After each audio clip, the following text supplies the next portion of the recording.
जुबैर साहब ये बताइएगा कि क्या तहरीक-ए-इंसाफ की 24 नवंबर की फाइनल कॉल उनके लिए एक तरह से फाइनल ही साबित हुई है, यानी बहुत बड़ी गलती उनसे हो गई है? आप कह सकते हैं उसकी वजह यह है कि गलती now looking back Tehreek Insaf ने तैयारी नहीं की थी।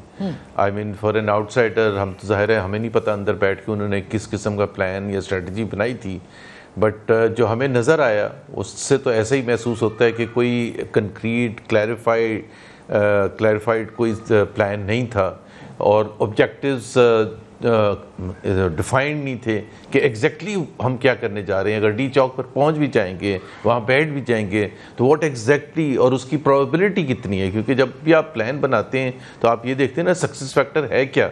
क्या बहुत हाई सक्सेस फैक्टर है कि हम वहाँ पहुँच के डी चौक में बैठ के कितने दिन बैठ सकेंगे, ये एक बहुत लाजमी सवाल है। दिस इज़ नॉट 2014, 2024 है, 10 साल हो चुके हैं। ये चौधरी निसार इंटीरियर मिनिस्टर नहीं है, मोहसिन नकवी इंटीरियर मिनिस्टर हैं। उनसे किस किस्म का रिएक्शन एक्सपेक्टेड है, ये वो नहीं है चौधरी निसार की तरह के 126 दिन आपको आराम से बैठने देंगे। ये वो हैं जो पिछले 2-2.5 साल में हमने देखा है कि दिस कैन बी रिप्रेसिव और सख्त से सख्त कदम भी हुकूमत उठाने के लिए तैयार। तो ये तमाम चीज़ें देखते हुए मेरा ख्याल है पीटीआई ने रिग्रेट कर रहे हैं, ये नहीं मुझे पता, but PTI did not achieve those objectives. Whether they are successful in the long run, ये एक अलग क्वेश्चन है। क्या इससे हुकूमत का इमेज ख़राब हुआ है? ये बिल्कुल ख़राब हुआ है। अच्छा। क्या हुकूमत के लिए जो लोगों का एंगर है वो बड़ा है? बहुत ज़्यादा बड़ा है, बहुत ज़्यादा, बल्कि 10 times 20 times 30 times. Already majority of Pakistani इस हुकूमत को नहीं चाहते थे, लेकिन जो कुछ भी हुआ, जैसे भी हुआ, जो सक्सेस नहीं अचीव की पीटीआई ने, लेकिन उसका एक हासिल तो ज़रूर ये है कि ये हुकूमत सामने आई है समथिंग कि they can go to any extent in terms of ब्रूटलाइजेशन।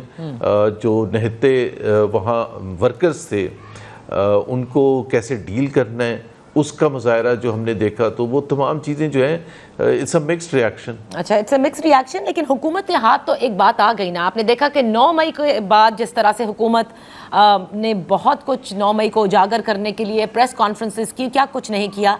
अब 9 मई के बाद 24 नवंबर का भी आप देख रहे हैं कि तवातुर से पूरी कोशिश में है हुकूमत कि वो लोगों में ये बता सके कि 24 नवंबर को क्या हुआ। आपने भी कहा कि नेकनामी तो नहीं हुई हुकूमत की, लेकिन लोगों का ये बात, लोग ये कहते हैं, तज्जिया निगार कहते हैं कि पीएमएलएन ऐसी ही है, वो कोशिश करती है कि हर तरह से दबाए और हर तरह का वो एक्शन ले, और उसकी एग्जाम्पल लोग कहते हैं कि मॉडल टाउन से सामने है। आप समझते हैं कि पीएमएलएन वाकई ऐसे ही है? दे वांट टू जैसे हाई हैंडेडनेस कहते हैं, वो उनके अंदर है? नहीं, हाई हैंडेडनेस जो अब पिछले 2-2.5 साल में जब पीडीएम की हुकूमत आई है अप्रैल 2022 में, उसके बाद से जो पीएमएलएन मैंने कम से कम देखी, वो तो बिल्कुल डिफरेंट है फ्रॉम द वन जो इनर थिंकिंग थी कि जी जो मैंने जो 2014 के धरने का जिक्र आपको किया था कि किस तरह से डील किया क्या, लेकिन जो सिर्फ ये इस तरह से नहीं कि जलसे जुलूस को कैसे ट्रीट करना है, बट ओवरऑल जो एक पॉलिसी है जिसमें आप कह सकते हैं फैसिज्म क्लियरली नज़र आती है कि पकड़ दकड़ की सियासत। मैं तो नादिया, क्योंकि मैं ये कहता हूँ कि अगर इसका देखना है, और हुकूमत जब कहती है कि ये इंतशारी टोला है पीटीआई के हवाले से, लेकिन पहला तो रिस्पॉन्सिबिलिटी हुकूमत को, जो पीएमएलएन की आपने बात की, तो उस वक्त आती है ना जब एक प्रोटेस्ट कॉल होता है। प्रोटेस्ट कॉल हमारे आइन में दिया है, जिसकी इजाज़त है, राइट है, फंडामेंटल राइट है किसी भी पॉलिटिकल पार्टी का, किसी भी ग्रुप ऑफ पीपल का कहीं भी मुजाहरा करने का राइट है। सो फार वो तोड़ फोड़ नहीं कर रहे, लेकिन वो तोड़ फोड़ करेंगे या नहीं करेंगे हुकूमत पहले जज कर लेती है। और उसके सिलसिले में जब आप कंटेनर्स इस तरह से लगाते हैं, जब आप 3-4 रोज़ पहले पकड़ दकड़ इस तरह से करनी शुरू कर देते हैं, लोगों के छापे मारते हैं, मुकदमे कायम करते हैं, और कंटेनर्स इस तरह से लगाते हैं पूरे पंजाब में कि एक मोटरसाइकिल के भी गुजरने की, तो और फिर नफरी आप इतनी बढ़ा देते हैं पुलिस की, रेंजर्स की, कि आप सिंध से भी आपको बुलाना पड़ता है। What will it lead to? It will lead to confrontation. Because मैं एक प्रोग्राम में एग्जांपल दे रहा था कि हम इस्लामाबाद में हमने 18 जनवरी 2021 को मुजाहरा रैली निकाली थी, पिंडी से रैली निकाली, इस्लामाबाद हम जा रहे थे। मैं एक एग्जांपल दे रहा हूँ। तो सपोज करें कि उन्होंने कंटेनर लगाए होते, सपोज करें उन्होंने पुलिस की नफरी और रेंजर्स की नफरी इसी तरह से खड़ी की होती थी। मरियम नवाज लीड कर रही है, तो मरियम नवाज क्या वापस मुड़ जाती? नो। कन्फ्रंटेशन होती। क्या शाहिद खान अब्बासी लीड कर रहे होते, वो मुड़ते? नहीं।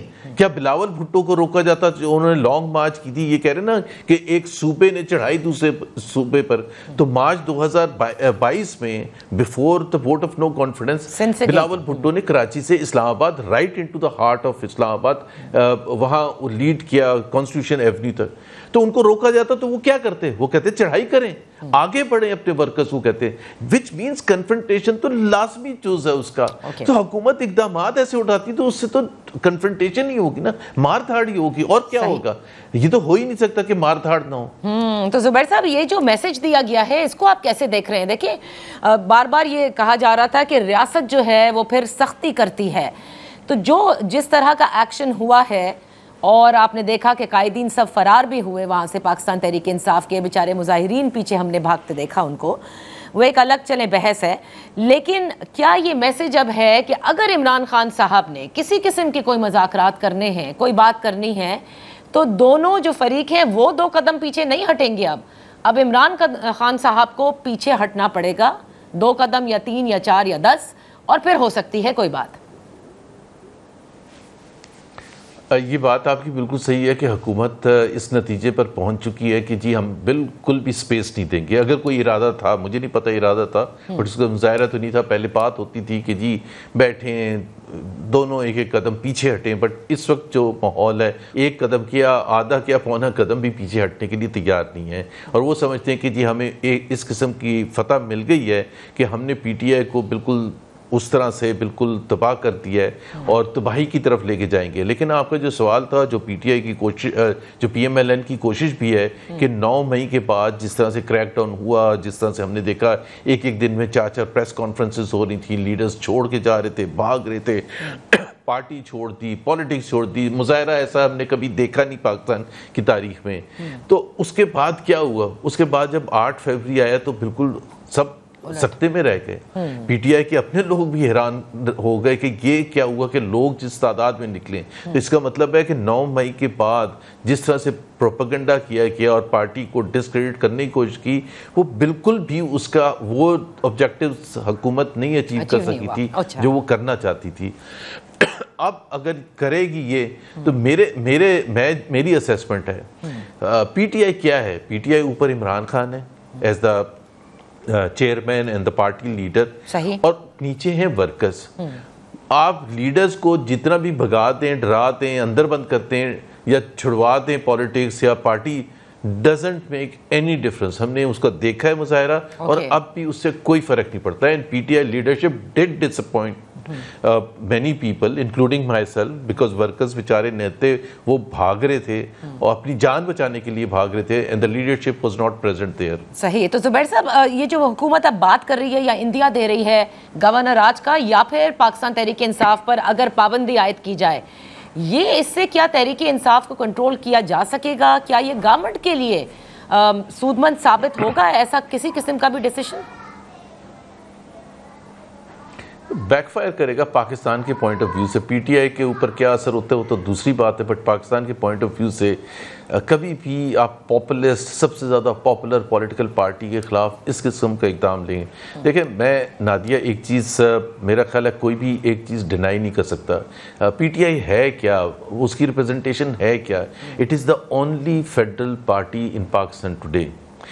उसके पास सपोर्ट है अर्बन एजुकेटेड मिडिल क्लास की, लार्जली को 70-80% अर्बन एजुकेटेड मिडिल क्लास उसको सपोर्ट करता है।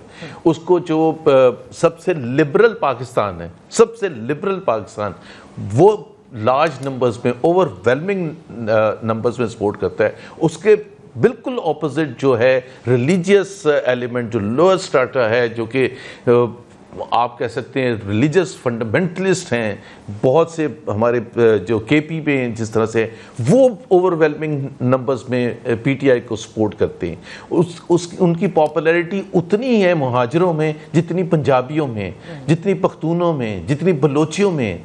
ये पॉलिटिकल पार्टी को आप बैन करके, आप क्रश करके, आप पाकिस्तान को क्रश करेंगे। और मुझे एक एग्जांपल देते हैं, the closest that comes to my mind is Benazir Bhutto, जिनको सही मानों में कहा जाता था चारों सूबों की जंजीर, but she was not so popular among the liberal crowd, she wasn't so popular among the urban educated middle class. ये बैकफायर करेगा आप कहते हैं। पॉपुलैरिटी सपोर्ट थी। सही। जुबैर साहब, आखिरी क्वेश्चन, और I just have 40 seconds to close. आप समझते हैं ये भी बड़ी जगहों पर जो डिस्कशंस चलते हैं, कहीं से हमें ये भी सुनगुन मिली कि कहा जा रहा है कि अगर अभी नहीं तो फिर मुस्तकबिल के अंदर इनका भी वही हाल किया जाएगा जैसे कि MQM का था। MQM का था। MQM तो एक क्रिएशन थी उस वक्त की, एस्टैब्लिशमेंट की, और उसको through out it's history establishment की सपोर्ट से ही कायम दायम रही। उसकी पॉपुलैरिटी बहुत ज़्यादा थी जब अल्ताफ़ हुसैन उसके लीडर थे, but because of the politics, nature of politics, Altaf Hussain ने जो भी की थी। मेरा नहीं ख्याल है कि पीटीआई की जो करंट पॉपुलैरिटी है और जो सिचुएशन है उसमें उसको MQM बनाया जा सकता है। I doubt it. लेकिन क्योंकि उसके साथ साथ ये भी है ना कि अगर पीटीआई को दबा भी दिया जाए तो मोहब्बत नहीं बढ़ जाएगी दूसरी पॉलिटिकल पार्टीज़ के लिए। सो वो स्पेस कौन लेगा आके, that is the real question. ये नहीं है कि ये पीटीआई कमज़ोर हुई तो PMLN पावरफुल होनी शुरू हो जाएगी या पीपल्स पार्टी पावरफुल होनी शुरू हो जाएगी। That is not happening, because जो एंगर है वो ज़्यादा है अगेंस्ट PMLN और PPP, ख़ास तौर पर PMLN के लिए, PPP के लिए भी है, MQM के लिए भी है, बट मेनली PMLN के लिए। सो वो स्पेस मेरा नहीं ख्याल है कि कोई और पॉलिटिकल पार्टी उसको टेकअप कर सकती है या उनको MQM बनाया जा सकता है।